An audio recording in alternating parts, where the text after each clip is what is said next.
Hi everybody, welcome to my channel. Today we are going to make a masterboard with a difference. I'm going to share with you the regrets that I have and the mistakes I think I made on this masterboard. Because spoiler alert, it didn't go the way I wanted it to go. So it started off like every other masterboard. My goal was to, after I gessoed the 11 by 17 paper, was to use Payne's Gray and Prussian Blue and Naples Yellow. That was the color scheme I wanted to use. I've seen it, I was attracted to it. Payne's Gray is a blue gray and it kind of dulls down the Prussian Blue, and together they make this smoky blue color. By gessoing it, the paint is not soaking into the paper, it's kind of staying on top. It allows me to get that muted edges that I love. And mixing that Payne's Gray in is really dulling that Prussian Blue down. And I'm really, at this point, I'm happy with my choices. And excited for where this is going. This is going according to the picture in my head. I'm turning the paper every once in a while. That gives you a different perspective. And when you're making a masterboard, you're not exactly sure how you're going to use it, so it's really important. There you can see the cloudy effect. You can see some of the Payne's Gray, the darker gray. You're getting different tones, and that's adding interest to your masterboard. So if you don't want the paint to soak in, give your paper a coat of gesso. That just makes blending of the paint so much easier.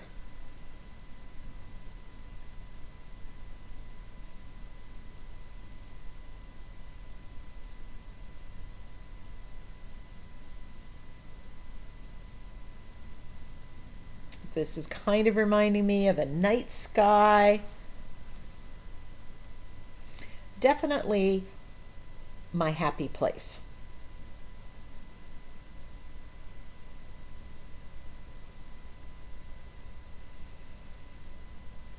If you don't have 11 by 17 copy paper, when you're doing a masterboard, I suggest you put two regular size copy papers side by side. Or you could even tape the back together and do it so that you have more. That's going to give you more options. Here I'm adding Naples Yellow. Now Naples Yellow, one of my favorite colors. You saw me drying it because I didn't want to make green, or it's kind of a teal when you mix the Naples Yellow with the Prussian Blue. And I didn't want that on this masterboard. I do want that sometimes, and I do that very deliberately. But for this one, I wanted the pure Naples Yellow. So that's why you saw me drying it. I'm leaving some white space there, and I'm absolutely loving this right now. We have some bright colors. Those colors are playing nicely together. This is matching the picture in my head. So far, no regrets.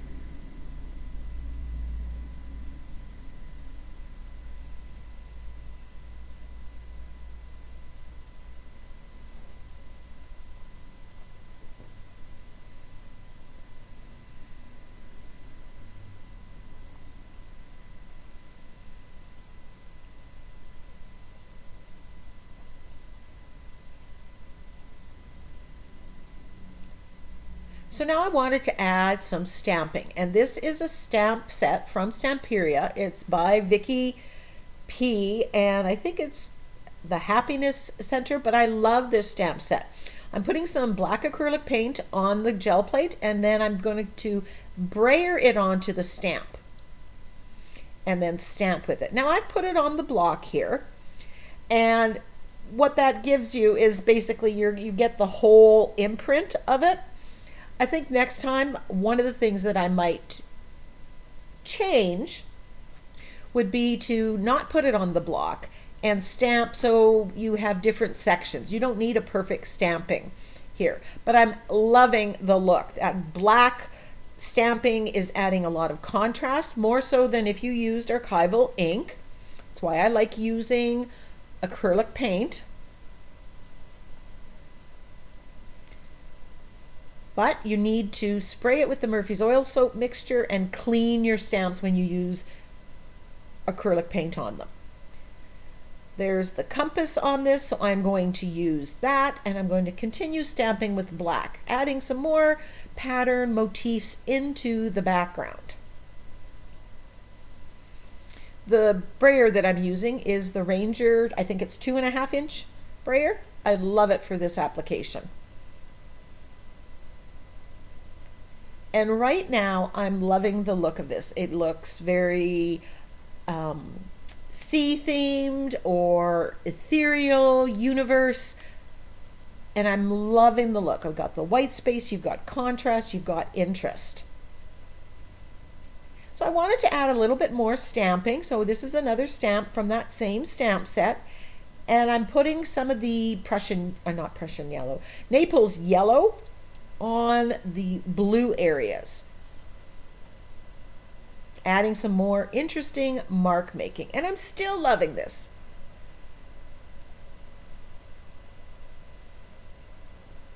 But very soon.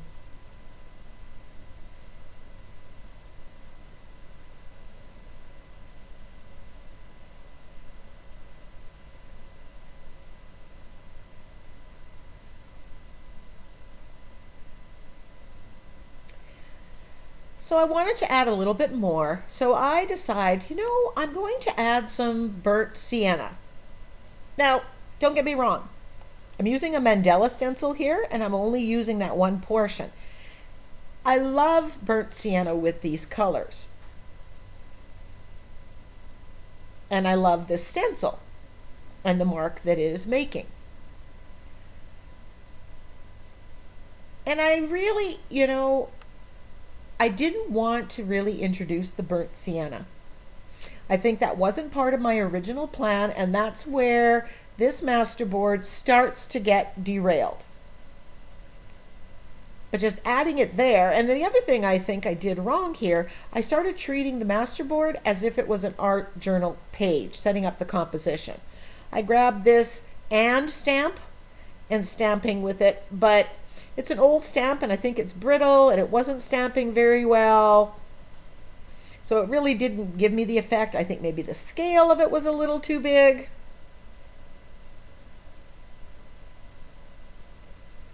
Doesn't really add anything to the masterboard. But I'm not deterred. I grabbed this foam stamp. Grab my gel plate again. I'm going to put the burnt sienna on there, and I'm going to use this stamp. I'm thinking circular will add a little bit more pattern to the background.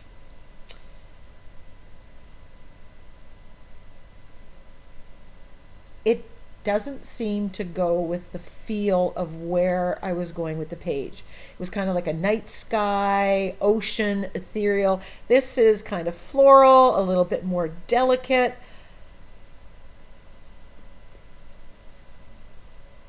I really didn't like it, but I'm going on. I move on and I'm adding more instead of stopping.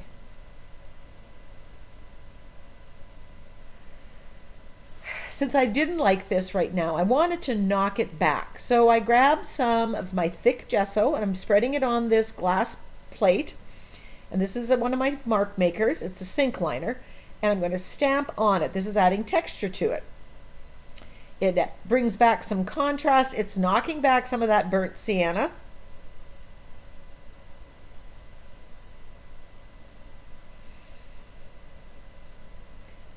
And overall, based on what I did and to get rid of some of that burnt sienna, I think this worked. But I also think I went overboard. I put too much on. I got carried away. Has that ever happened to you? Hands up. If some is good, more is better type of thinking.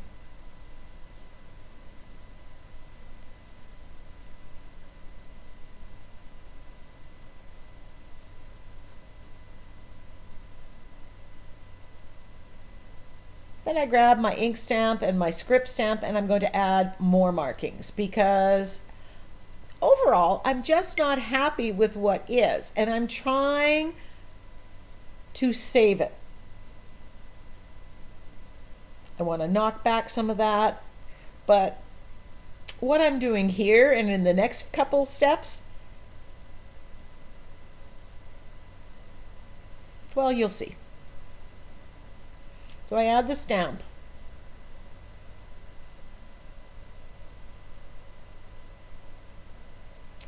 And then I grab this stencil.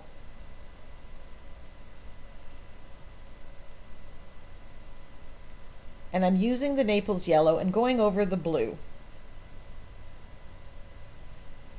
And I think this was definitely a mistake. It's removing that dark blue. Remember, I wanted blue and yellow.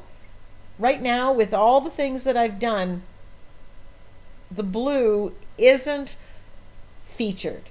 I don't think there's a lot of contrast, and there's just so much going on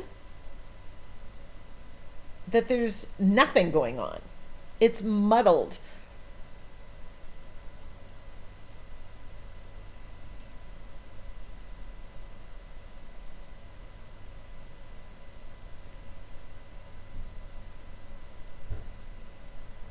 Usually I keep working on a masterboard, and at some point it just clicks and it's like I see projects, I see how I can use it. And that's simply not happening here yet. But I continue. I grab the Prussian blue and I'm going to use this fine print over top, this stencil over top, adding yet one more layer of muddled. And what I should have done is said, Karen, step away from the stencil, step away from the paint. Now, if you like this masterboard, that's okay. But for me, this isn't what I had envisioned. And so for me, I didn't like it. And it sat on my desk for 3 weeks. I even forgot to do the video. I contemplated not sharing the video because I simply wasn't happy with it. And it wasn't inspiring me. I looked at it numerous times and tried to figure out what I could do with it. And I wasn't inspired at all.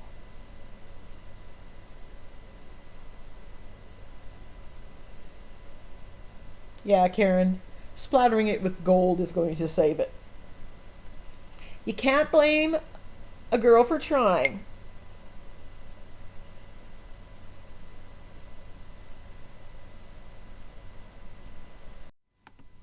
Join me when I make over this masterboard and do a rescue 911 on it. Can it be saved? Can I turn it into something that I love? I guess we're going to have to wait and see. Be sure to subscribe to my channel. Give me a thumbs up, leave me a comment.